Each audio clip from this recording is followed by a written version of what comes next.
За сайн байцгаана бүгдээрээ. Өнөөдөр болохоор бүгдээрээ вебсайт дээр чатбот хийж сурцгаая. Аа за тэгэхээр одоо өнөөдрийн хийх чатбот нь болохоор N8N гэсэн хэрэгслийн тусламжтайгаар хийн. Тэгээд би одоо та нарын энэ дэлгэцэн дээр одоо ингээ харж байгаа энэ workflow болвол нэг юм хамгийн амархан чатботны бүтэц байгаа. N8N-ээр одоо хийсэн. Тэгээд тэгээ хамгийн түрүүнд энэ хичээлийг хийхэд тулд дагаж хийхэд тулд N8N дээр бүртгүүлээрээ эхний 2-7 хоног нь үнэгүй байгаа. Тэгээд дараа нь болохоор нэг сарда 20 хэдэн франк байсан санагдаж байна. Одоо харъя. Стартер нь болохоор 24 евро орчим юм байна. Тэгээ про нь болохоор 60 юм байна тий. Тэгээд ер нь эхэлж байгаа хүмүүс бол нэг амар том проектууд хийхгүй зүгээр сурах хэмжээний учраас энэ 24 еврогийнх нь таарах. Тэгээд би болохоор одоо дөнгөж өнгөрсөн 7 хоногоос ахуулаад энэ юг N8N-ийг сурч эхэлсэн. Тэгээд ер нь ямар ч одоо хэрэгсэл сурч эхэлсэн байсан гэсэн бид нар мэдээж интернетээс ямар нэгэн зааварчилгааг ингээ хаагаад олчиж болно. Гэхдээ хамгийн зүгээр юм нь болохоор нөгөө яг дараалсан хичээллийг нэг удаа үтчихвэл зүгээр байдаг. Ер нь ганцхан нэг удаа биш ингээд яг нэгээр ингээд үзээд анх ялангуяа ямар нэгэн хэрэгсэл хийж эхлэхдээ нэг газар яг ингээд найдвартай гэсэн газар очиод хичээлийг нь бүтэн харчвал зүгээр байдаг. Би болохоор яасан гэхлээр LinkedIn дээр N8N-ийн анхан шатны хичээлийг нэг авсан чатбот хийдэг. Тэгээд тэрэн дээрээс суралцаж байгаа.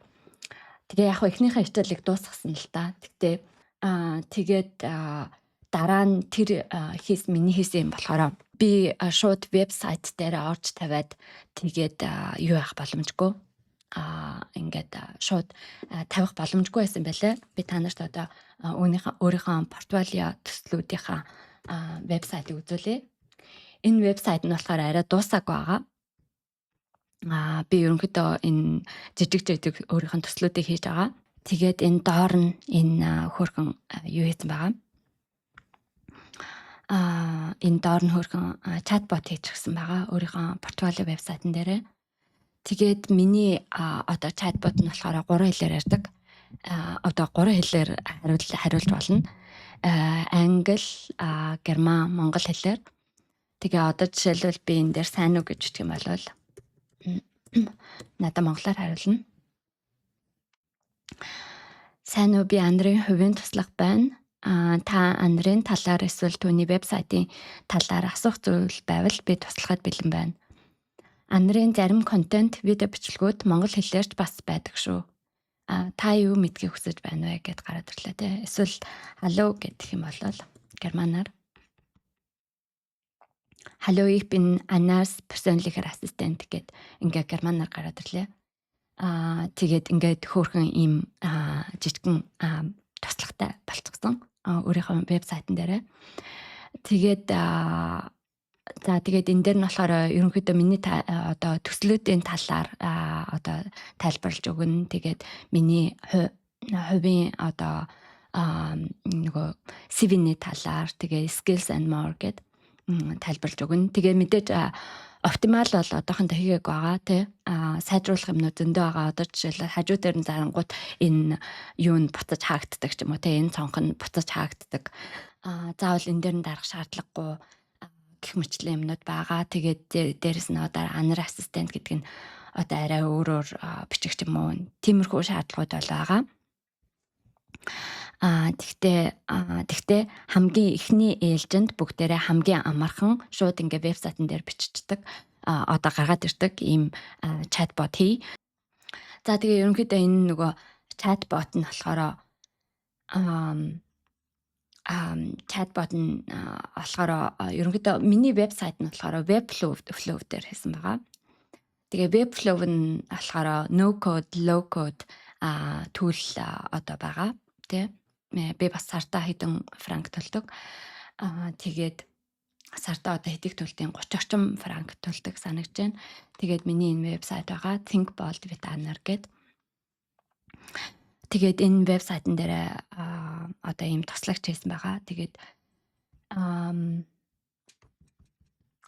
тэгээд ерөнхийдөө энэ ялангуяа энэ нөгөө нэг чатботыг яагаад хийсэн гэхлээр нэгдүгээрт бол ингээд хүн энэ тэндээс юм хайгаад авахгүйгээр шууд миний юмыг эндээс асуучих боломжтой.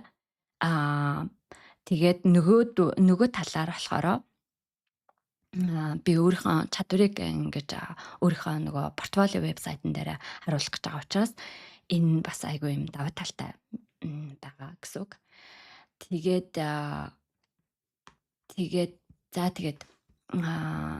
бүгдээрээ энэ чатботыг яаж хийх талаар харцгаая.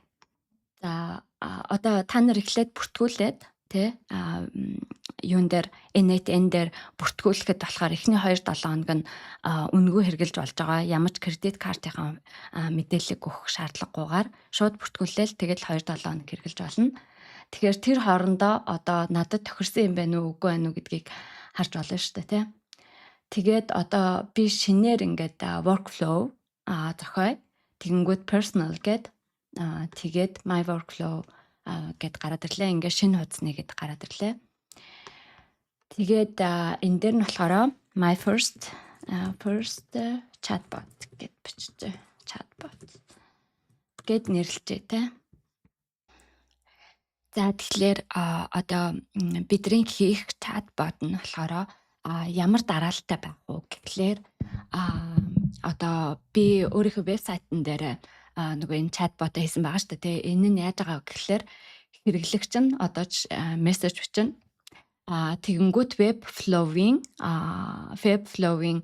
JavaScript код нь болохоор post гэсэн хүсэлтийг NATN төлөв рүү явуулна. Тэгээд NATN-ийн бид нар болохоор энэ webhook гэдэг эхлээд node хийх байгаа. Тэгээд тэрэн дээр нь болохоор webhook руу NATN-ийн webhook руу одоо тэр пост хүсэлтийг нь явуулна гэсэн үг. Тэгээд дараа нь NATN-ийн webhook нь болохоор тэр мессежийг нь хүлээж авчаад AI agent руугаа явуулна. Тэгээ тэр нь болохоор одоо тэр чатботын тархин байгаа тий. Тэр нь болохоор янз бүрийн одоо модельуд байж болно. Бидний сонгосон моделээс хамаарат Gemini юм уу, OpenAI юм уу гэх мэтлэн тэгээд хариу хүснэ. Тэгэнгүүт хариулт нь болохоор webhook руугаа буцааж явуулаад тэгээд webflow-ing JavaScript нь тэр хариуг нь болохоор бидэрт харуулна гэсэн үг. Тэгээд chatbot-ын нь одоо user interface гэдэг нь одоо энэ user interface нь болохоор бидэрт тэр хариуг нь харуулж байна гэсэн үг. Ийм дараалалтай ийм chatbot байгаа. Тэгээ хамгийн амархан нь тэгээд дараагийнхаа хөгжүүлэх одоо илүү жоохон нарийн болгох юмнууд болохоор бүгдээрээ дараа хийн. Энэ удаа болохоор хамгийн түрүүнд хамгийн хялбар ийм NATN-ийн веб одоо chatbot хийж сураа. Тэгээ би болохоор нэгдүгээрт одоо NATN дээр шинэ байгаа. Тэгээ дээрэс нь би болохоор бас веб хөгжүүлэгч юм уу эсвэл одоо software developer бол яг биш тий. Тэгээ тийм учраас зарим юмнууд нь одоо би ерөнхийдөө өөрийнхөө ойлголтоор ингээд зарим юмыг тайлбарлаж байгаа. Тэгээ аль болох яг нарийн тайлбарлахыг бодно. Гэхдээ ерөнхийдөө өөрийнхөө ойлголтоор тайлбарлаж байгаа гэсэн үг шүү. За тэгээ NATN руугаа буцааж оръё. За одоо энэ NATN дээр нь болохоор 2 юм хуруугаараа ингээд томсгож болд юм байлээ. Одоо сайн харагдуулахын тулд ингээд томсгоч. Тэгээд ингээд 2 хуруугаараа ингээд та нар өөрсдөө үзэн үз тийм ээ. За тэгээд энэ юу нь болохоор одоо NATN нь болохоор бас энэ хэмэл оюуханы тусламжтайгаар бас энэ чатбот хийх боломжтой сайхнаас болтой юм шиг байлээ. Гэхдээ бүгдээрээ болохоор өнөөдөр ерөнхийдөө өөрсдөө AI-ийн тусламжтайгаар биш өөрсдөө энэ чатботоо хийнэ. За тэгээд add node гэдэг энэ дээр дарчин тэгэнгүүт энэ баруун тал дээр энэ юм одоо сонголтууд гараад ирнэ. Тэрэн дээр search гэдэг дээр нь хайх дээр нь болохоор webhook гэж хайна. Webhook гэд гараад ирлээ. Webhook yes. Тэнгүүд нэг ийм цонх гараад ирнэ. Тэрэн дээр нь болохоор webhook trigger гэж сонгож байгаа. Тэгээд энэ дээр нь болохоор бүгдээрээ HTTP method гэдэг дээр болохоор post request-ыг сонгоно. Энэ нь болохоор юу юм бэлээ? Одоо post request webflow нь биш энэ webhook нь болохоор webflow-оос миний вебсайтнаас post гэсэн request-ыг одоо авна хүлээж авах юм бэлээ. Тэгээд HTTP метод гэдэг жаа. За ерөнхийдөө болохоор юм байдаг. Одоо ингээд богинохон тайлбарлахад софтвер хоорондоо болохоор API-ийн тусламжтайгаар хоорондоо харилцдаг.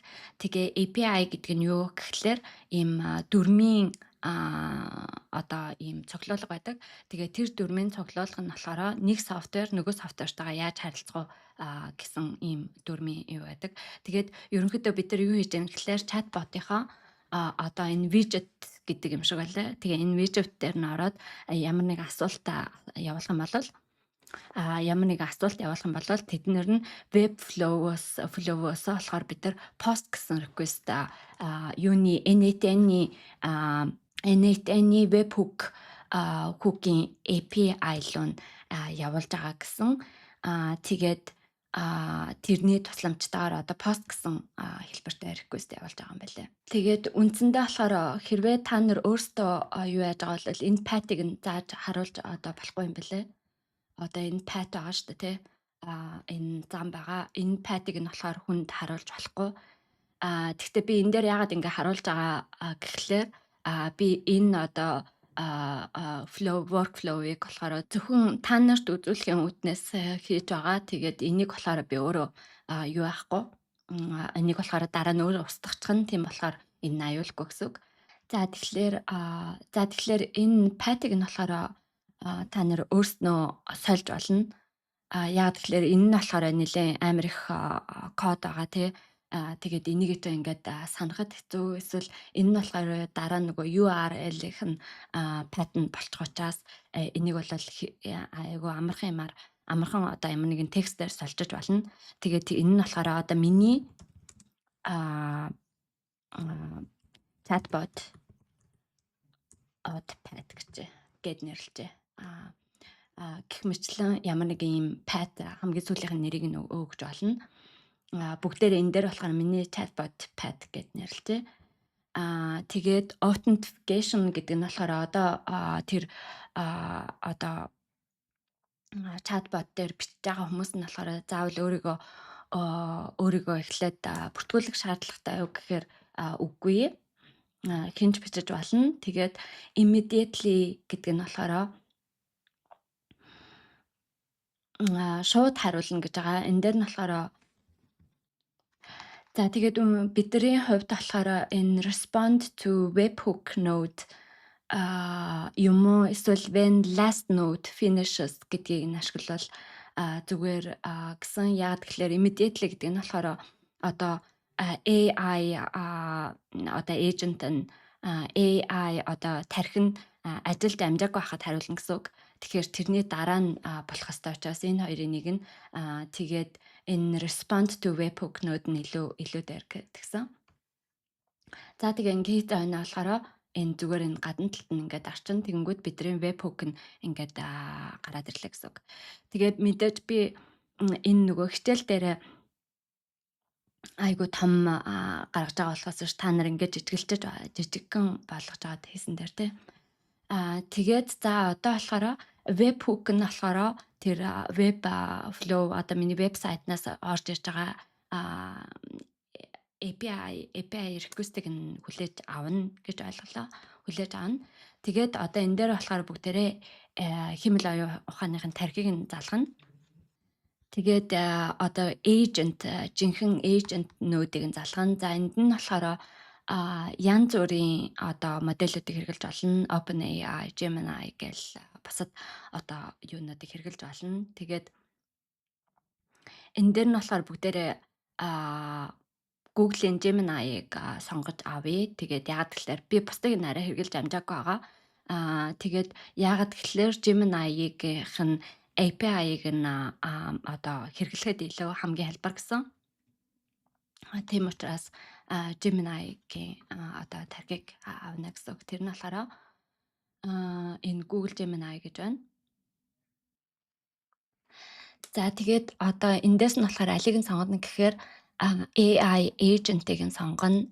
Энэ нь болохоор энэ бусад энэ Anthropic, Google Gemini, OpenAI, Llama гэдгээс нь өөр юм байлаа. Яагаад тэгэхээр энэ agent гэдэг нь болохоор ерөнхийдөө нэг робот маягийн гэсэн үг. Энэ нь болохоор ийм одоо chatbot стайлын хэлбэрийн тийм одоо текстүүдийг мессежүүдийг болохоор бий болгох чадвартай. Харин энэ бусад энэ Gemini, Anthropic Enter гэсэн нь болохоор ерөөсөө модель текст хийгээд тэгээд текст гаргаж ирдэг тийм моделүүд гэсэн. Тэгээд AI agent нь болохоор бас дээр нь жишээлбэл санамж ой санамж залгаж болдог ийм одоо юу agent одоо bot маягийн байлаа. Тэгээд бас дээр нь AI agent нь болохоор өөр ямар нэгэн хэрэгслүүдийг бас хооронд нь залгаж болдог ийм юм байгаа. Тэгэхээр энэ AI agent-ийг сонгож байгаа гэсэн үг.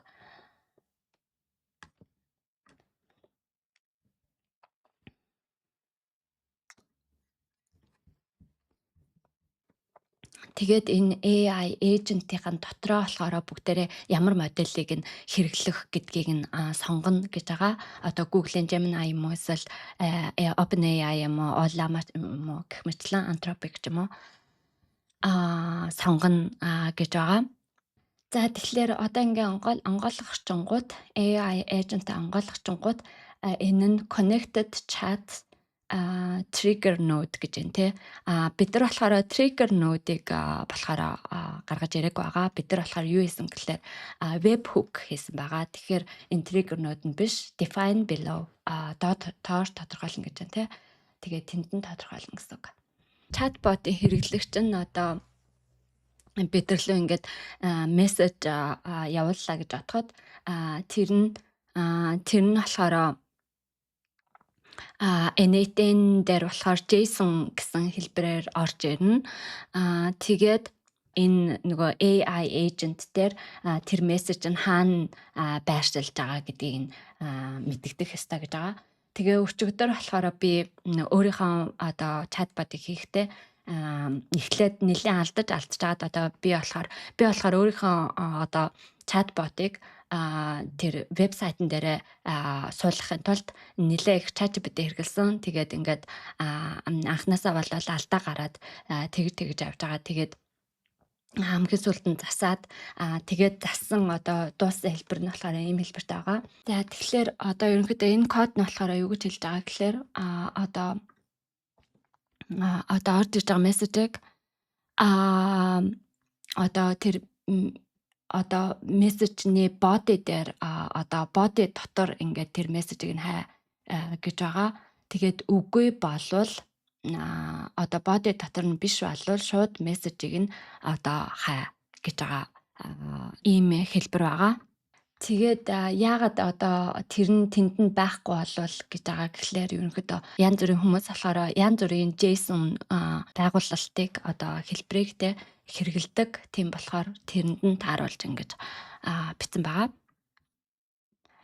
За тэгээд дараагийнх нь болохоор энэ enable fallback model болон require specific output format гэдгийг одоохондоо орхичихна. Энийг дараа болно. Тэгээд энэ add option гэдэг дээр болохоор system message гэж байгаа. Тэгээд тэрийг нь сонгоно. За тэгээд ерөнхийдөө одоо энэ нөгөө нэг бүгдээрээ энэ нэг system message гэдэг ингээ гаргасан байгаа шүү дээ тий. Энд нь болохоор юу бичнэ гэхлээр одоо бидний chatbot нь болохоор ямар хэлбэртэйгээр бидэртэй харилцах вэ? Ямар хэлбэртэйгээр ямар хэлбэрийн одоо хэл тий бидэртэй хэрэглэх вэ гэдгийг нь тодорхойлно. Тийм болохоор одоо бидэртэй илдэг үү, илүү мэрэгжлийн талдаа юу, эсвэл найзрахаг талдаа юу, Тэгээд ерөнхийдөө ямар үг хэрэглэх вэ гэдгийг нь тодорхойлно. Тэрийг нь болохоор бид нар ингээд тодорхойлно. Тэгээд би болохоор өөрийнхөө вебсайтн дээр болохоор ерөнхийдөө ChatGPT generation хийлгэчихсэн. Одоо ямар хөөхон одоо энэ систем мессежийг нь бичгүү гэд ChatGPT-гээс асуусан. Тэгээд тэр юуг нь generation одоо хийлгүүлээд энэ систем мессежээ хийлгүүлээд тэгээд өөрөө нэг уншиж үзээд энэ ч окей байна. Надад бас таалагдчихээн. Ийм байвал зүгээр гэд тэгээд тэр одоо систем мессежийг нь авсан байгаа. Тэгэхээр би та нарт болохоор одоо ингээ харуулхад одоо жишээлбэл те миний юун дээр одоо миний чатботн дээр юуны талаар байгаа гэх мэтлэн тэрийг харж болно. Одоо тэр ямар одоо мессеж бичгүү гэдгийг бүгдээр харъя. За одоо энэ дээр нь ингээд томорох юм болвол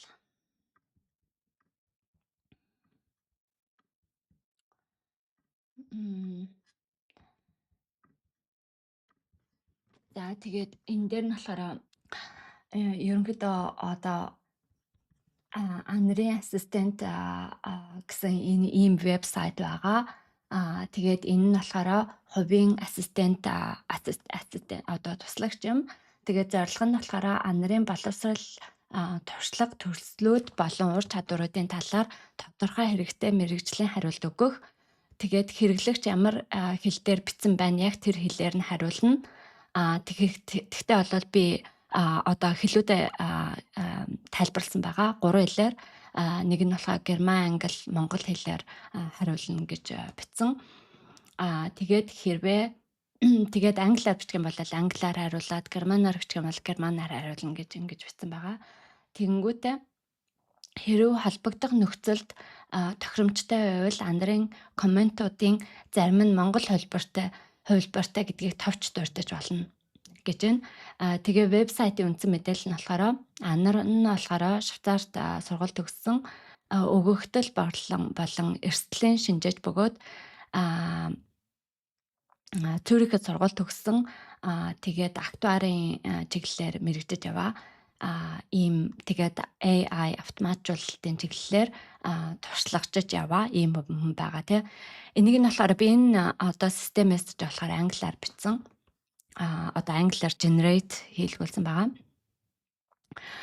Түүний портфолио нь болохоор ийм төслүүдийг хийж байгаа. Тэгээд өнгө альс нь одоо над руу ингэж хариулах өнгө альс нь болохоор мэрэгжлийн хэлбэртэйгээр над руу хариулна. Найрсаг, товч, ойлгомжтой байх хэрэгтэй. Тэгээд герман хэлтэй ажил олгогчдод зориулж хариултын цэгцтэй албан ёсны бизнест тохиромжтой байх. Урт нуршуу доголт мөрөөс зайлсхийж ойлгомж хэрэгцээг нэгэн тэргуунд тавина. За тэгээд чадамжууд нь болохоор Анрын чадамжууд нь болохоор тийм одоо хэрэгслүүдтэй ажиллаж сурсан. Тэгээд хэрв тодорхой мэдээлэл эргэлзэж байвал дараах байдлаар хэлнэ гэд одоо ямар байдалтайгаар хариулах вэ? Одоо эргэлзэж байх юм бол ингэж хариулна гэд ингэсэн байгаа. Тэгээд дөрмүүдийг нь бас гаргаж өгсөн байна. Тэрэнд нь болохоор ямар нэгэн баримтыг болохоор зохиож болохгүй. Тэгээ портфолио болон хэрэглэгчийн өгсөн мэдээлэлд тулгуурлан хариул. Тэгээд хэрэглэгчийн хэлтэй ижил хэлээр хариул гэсэн байгаа. Тэр нь болохоор 3 хэл сонгосон. Нэг иймэрхүү ингэ заавар өгсөн байгаа. Энэ нь болохоор ерөнхийдөө prompt гэсэн үг шүү дээ, тий. Chatbot одоо тэр ардлынхаа хэмэл оюун ухааныхаа тархинд болохоор одоо чат одоо модельд нь болохоор бид нар prompt хийж яана л гэсэн үг. Ийм хэлбэртэйгээр одоо харилцана гэж. Тэгээд энийг нь болохоор бүгдээрээ одоо энэ дээр биччихнэ. Ингээд өгчихнэ. Тэгээд ерөнхийдөө ингээд болчихж байгаа. За тэгээд дараа нь ингээд болчихж байгаа гэсэн үг. Тэгээ AI agent-ийг нь ерөнхийдөө хийчихлээ. Тэгээд одоо болохоор бүгдээрээ чат модельээ сонгоно. Энэ модельээ болохоор арай сонгоогүй байсан. Ямар одоо юун дээр гэдгээ.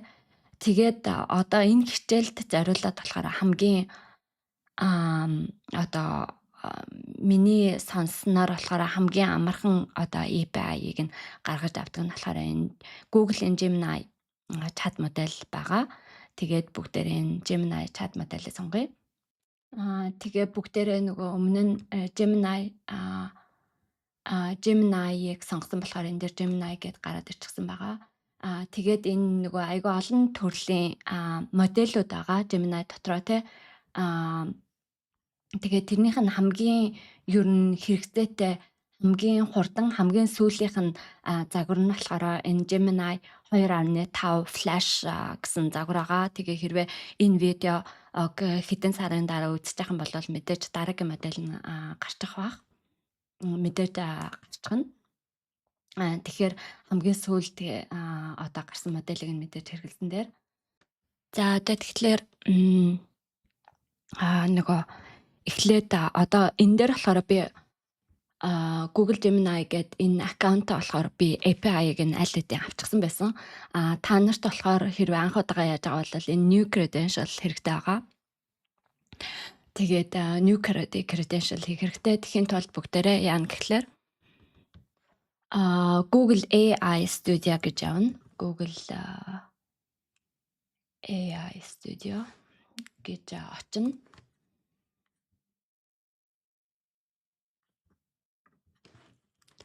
Google AI Studio. Тэгээд энэ дээр нь болохоор энэ Create API key гэж байгаа шүү дээ, тий. Энэ дээр нь дарна. Тэнгүүт name your key гингүүт та нар одоо энэ дээр нь ямар нэгэн нэг нь хайж болт юм уу дараа нь. Delete key. Одоо create new key гэдэг одоо жишээлбэл энэ дээр нь вебсайт chatbot гэдэг ч юм уу тий.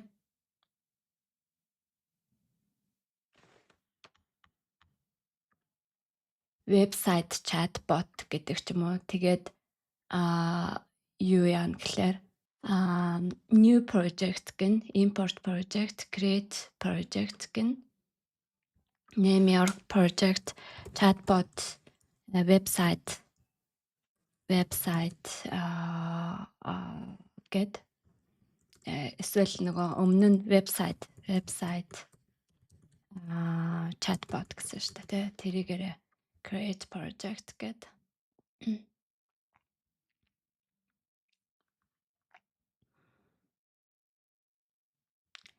тэгээ create key чинь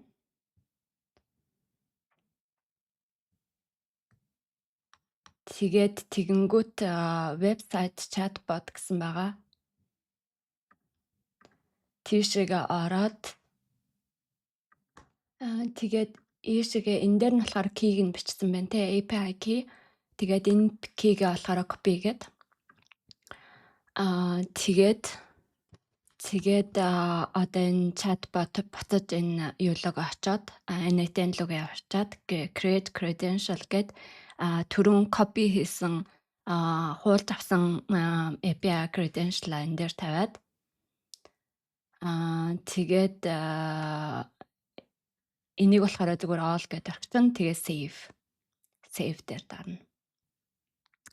Би болохоор шаардлагагүй яг тэгэхээр өмнө аль хэдийн одоо create хийсэн учраас одоо энэ API-га өмнө авчихсан учраас би одоо болохоор энэ key-г болохоор өөрийнхөө хувьдаа болохоор устгана. Тэгээд би өмнө ингээд сонгочихсан байсан те new credential одоохондоо хийх шаардлага байхгүй. Би өмнө хийсэнтэйгээ ингээд болчихж байгаа. Та нар болохоор саяхан шиг тэгээд одоо API key-гээ хийгээд тэгээд ингээд одоо Gemini-гийн одоо chat модельтэй тэр API key-гээр харилцсан гэсэн үг. За тэг ингээд энэ тэгээ мэдээж одоо нөгөө chatbot хэрэглээний хэмжээгээр бас мөнгө төлнө. Гэхдээ одоо тэрнийх нь хэмжээг нь мэдэхгүй байна. Одоохондоо би мэдэхгүй байна. Тэгээд хэрвээ тэгтээ одоо Gemini-гийн одоо 2.5 Flash нь болохоор нэлийн хямдхан гэсэн. Тэгээд одоо хүмүүс хэрэглэх хэмжээгээр одоо та нарын төлбөр нь гарна гэсэн үг. Тэгэхээр одоо ингээ хаачих. Нэгэ. Тэгээд бүгдээрээ болохоор Gemini-ийнхаа одоо Google модель ингээд залгацсан чат моделийн биш чатботныхаа моделийг ингээд залгацглаа. Тэгэхээр одоо бүгдээрээ яах хэрэгтэй гэхээр одоо энэ дээр save дээрээ дарах хэрэгтэй. Нөгөө модель алдахгүй тулд. За тэгэхээр одоо бүгдээрээ ерөнхийдөө бол юу яцсан байгаа. Одоо нэг энэ чатботоо хийчихсэн байгаа. Тэгтээ хэдэн алхам дотоо байгаа. Тэгтээ одоо бол тест хийж болно.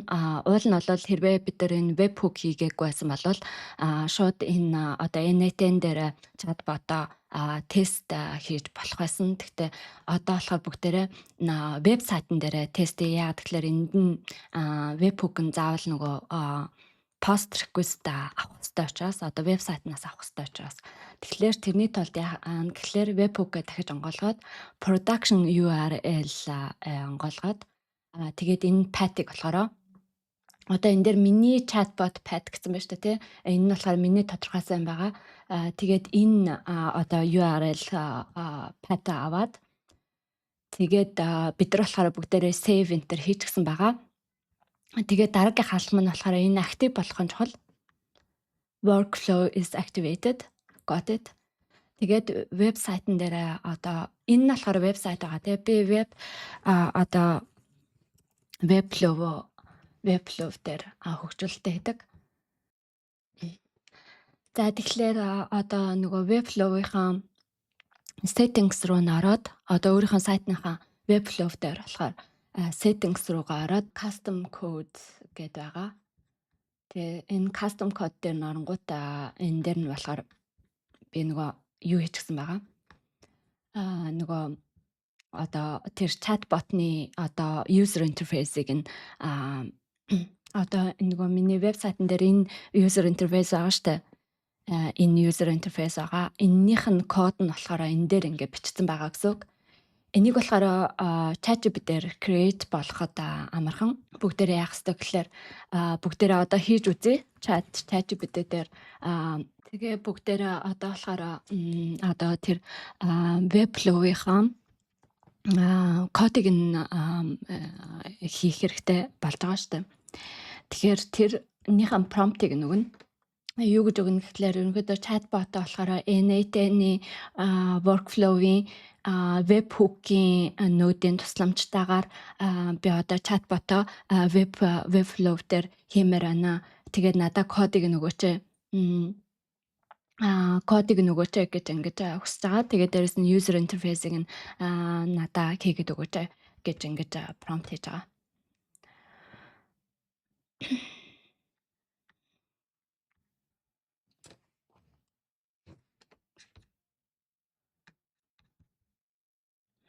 Тэгэхээр бүгдээрэнд нь ингээд юу яагаад өгч байна?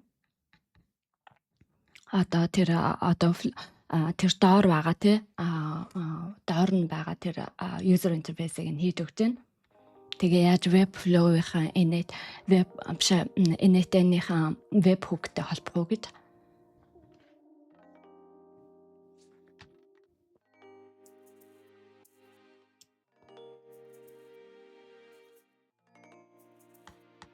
За тэгэхээр одоо энэ webflow-ийн кодыг надад generate хийгээд өглөө тий. Тэгэнгүүт нь энийг нь аваад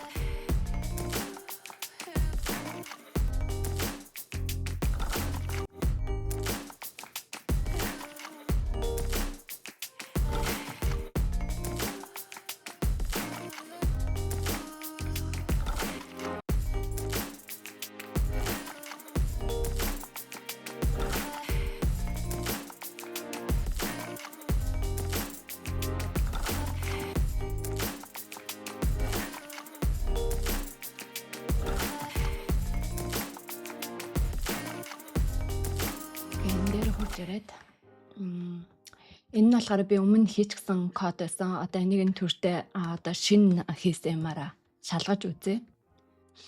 Одоо нөгөө webhook-ийн URL-ыг очиж авъя. Production URL-ыг нь авна. Энийг copy хийж аваад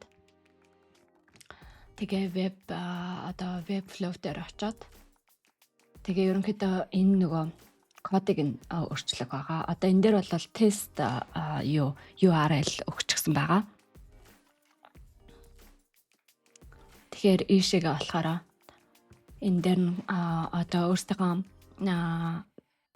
тата өгөөд аваачаад хийчихсэн. Тэгэхээр одоо энийг юу яагаад save гэд тэгээд дэшиг очоод publish гэн. Заавал publish хийх ёстой. Тэгжээж миний одоо вебсайтн дээр харагдана. Webflow дээр болохоор ингэдэг байгаа. Тэгээд энийг нь болохоор апдейт одоо би апдейт хийх ёстой. Тэнгүүд нэг юм гараад ирсэн байна. Одоо шинэ өмнөхөөс өөр шинэ юм гараад ирсэн байна. Тэгээд chat with anar bot гэж байна. Одоо болохоор тэгээд powered by n8n and webhook. Тэгээд энэ дээр нь болохоор сайн уу гэж бичээ.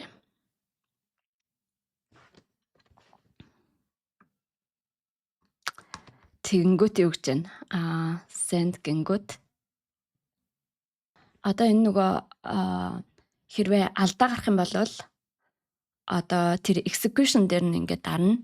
Тэгэнгүүт одоо яг хаана алдаа байгааг нь одоо бид нарт харуулна. Эхний алдаан жишээлбэл webhook дээр гарсан юм байна.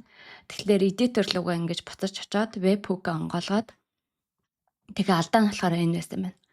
Энэ respond to webhook node гэдэг нь болохоор болохгүй. When last node finishes гэдгийг сонгоод тэгээд дахиад save өөрчлөлт хийсэн учраас save хийгээд тэгээд дахиад Webflow дээр очоод publish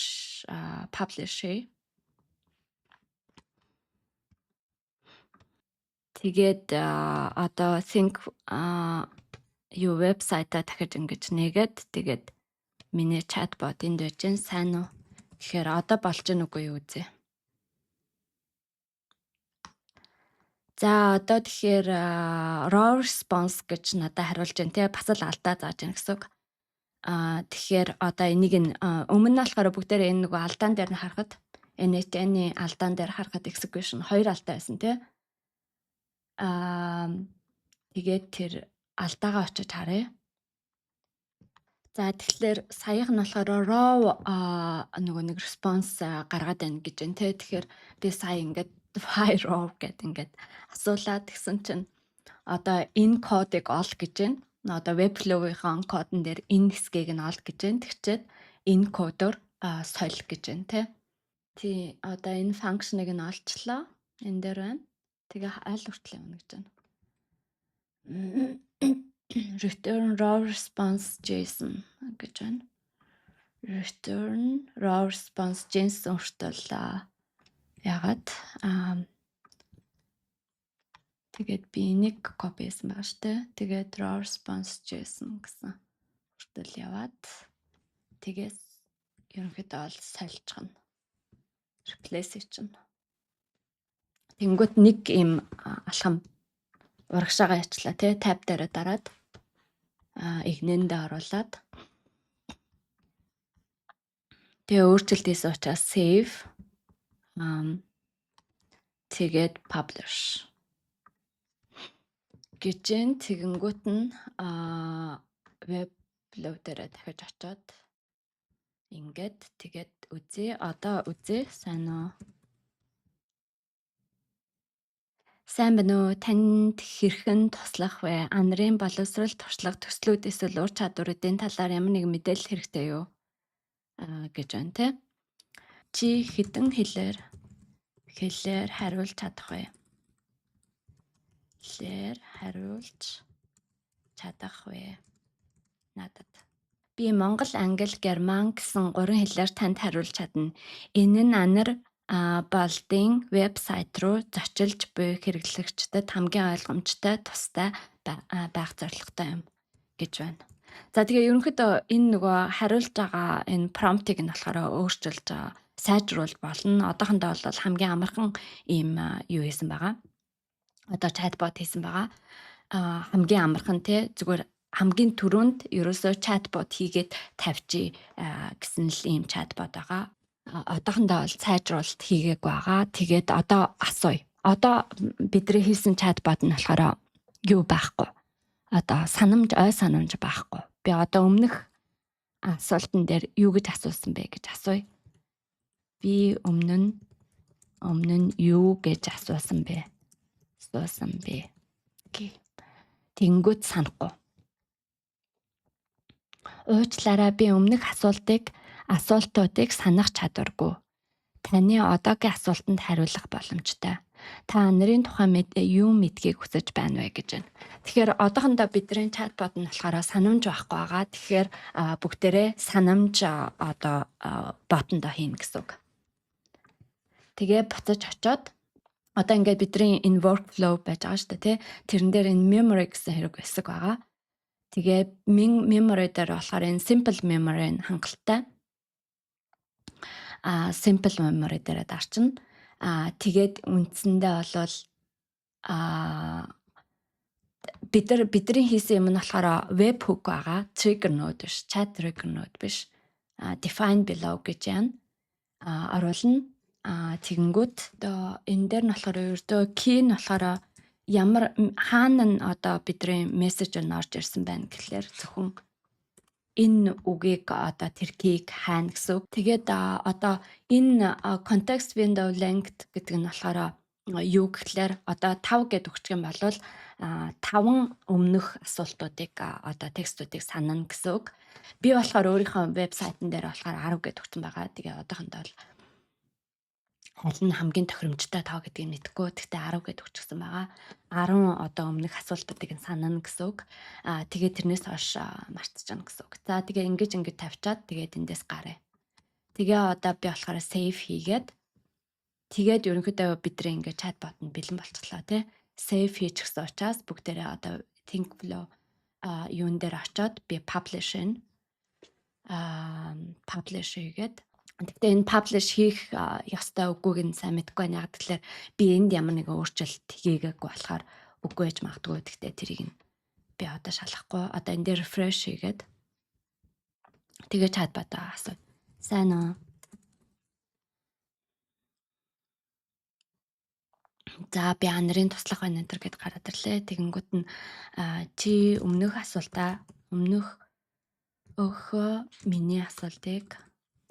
өмнөх миний асуултыг санаж байна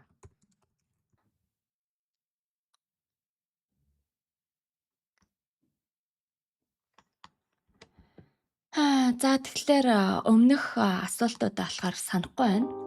Тэгэхээр одоо бүгдээрээ execution дээр очие. Тэгэнгүүт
тэгэхээр одоо энэ дээр харж байна те, энэ үгийг санаарай, харвах гэд өглөө. Тэгсэн чинь за харвах гэдэг үгийг санахаар авлаа гэж байна. Тэгээд та өмнө нь харвах гэдэг үгийг хэлсэн гэж байна. Тэгэхээр ерөнхийдөө memory нь одоо ойн санамж нь ажиллаж байна гэсэн үг.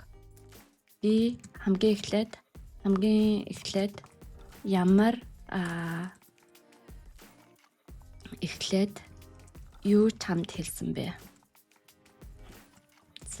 гэж асууя. Өмнөх 3 дахь удаага санаж байна уу? Одоо хамгийн эхлээд надад энэ үгийг санаараа харвах гэж хэлсэн гэдэг чинь. Тэгэхээр одоо ингээд memory буюу санах ойн ажиллаж байна. Тэгээ ерөнхийдөө бүгдээрээ энэ нэг ийм chatbot хийчихлээ. Санах ойн ажилдаг ийм chatbot хийчихлээ. Тэгээд одоохондоо бол тохируулга нь нийт хийсэн тохируулга нь ерөөсөө л AI agent руугаа оронгуудаа энэ өгсөн заавар байгаа тий. Тийм болохоор одоо бүгдээрээ маш сайн одоо чатбот хийхийн тулд яах ёстой байдаг гэхлээр энэ түүлтэй нь ажилдаг. Тэгээд илүү их нарийн одоо заавар чалгаа өгч болно. Жишээлбэл энэ чатбот нь хэрвээ хүний нөөцийн одоо вебсайтны одоо компани хүний нөөцийн энэ талаар зөвлөгөө өгөх чатбот байлаа гэж бодоход тэр чатботонд нь илүү наривчилсан заавар чалгаа өгөх ёстой. Тэгэхээр тэрийг нь болохоор энэ тусгай түүл хийгээд тэгээд тэр түүлэн дээр илүү наривчилсан заавар чалгаанууд өгөөд тэгээд энтэйг ингээ холбдог байгаа. Одоо чатботтойгоо холбдог байгаа. Өнөөдрийн хэмжээнд бол бүгдээр ямар ч байсан моделаа сонголоо. Тэгээ AI эйженттэй хэлээ. Чатботоо болохоор вебсайттайгаа холболоо. Тэгээ ингээ хамгийн амархан үйлдэлүүдийг хэлээ. Тэгээд бусад тохируулгуудыг нь болохоор бүгдээрээ дараагийн хичээл дээрээ үздэгье. За тэгэхээр нэг юм марцсан байна. Бүгдээрээ одоо нэг одоо моделийн сонгосон AI agent нь энд байна. Тэгээд энд нь болохоор simple одоо memory санах байгаа. Тэгсэн чинь нөгөө AI agent-тэй цэвэрлэх одоо юм марцсан байна. Тэгээд тэрэнд нь болохоор бүгдээр яана гэхэлэр энд нь edit field гэж хайна. Edit field гэж хаагаад тэгээд энэ дээр нь болохоор сонгоход нь болохоор manual mapping гэж сонгоно. Тэгээд энэ add field гэдэг дээр нь болохоор reply гэж сонгоно. Энэ нь болохоор expression reply гэж сонгоод тэгээд одоо энэ type нь болохоор string. Тэгээд энд нь болохоор энэ JSON кодыг оруулна. Энэ ямар учиртай гэхэлэр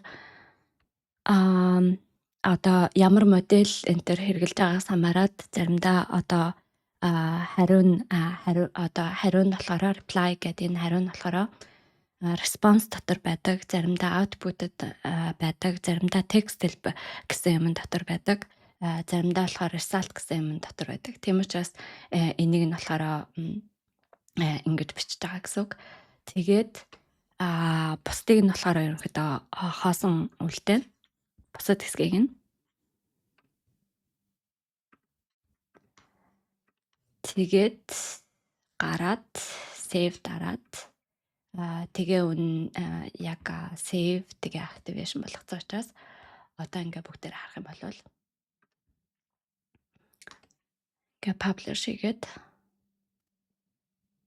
тэгээд энэ дээр ороод refresh хийгээд тэгээ ингээ харах юм бол сайн уу. За тэгээд миний хичээлийг үзсэнд баярлалаа. Хэрвээ ямар нэгэн асуултууд байх юм бол доор комментэн дээр бичээрэй. Тэгээд тэрнээс гадна like, subscribe тэгээд дээрээс нь share хийж туслаарай. Тэгэх юм бол энэ одоо хичээлүүд нь илүү их олон хүмүүст хүрэх болно. Тэгээд тэрнээс гадна би энэ одоо хичээлүүдийг илүү олон хичээлүүд орох боломж нь одоо нэгдэн. Тийм учраас subscribe дарчаа share хийж туслаарай. За тэгээд дараагийнхаа хичээл хүртлээр баярлалаа.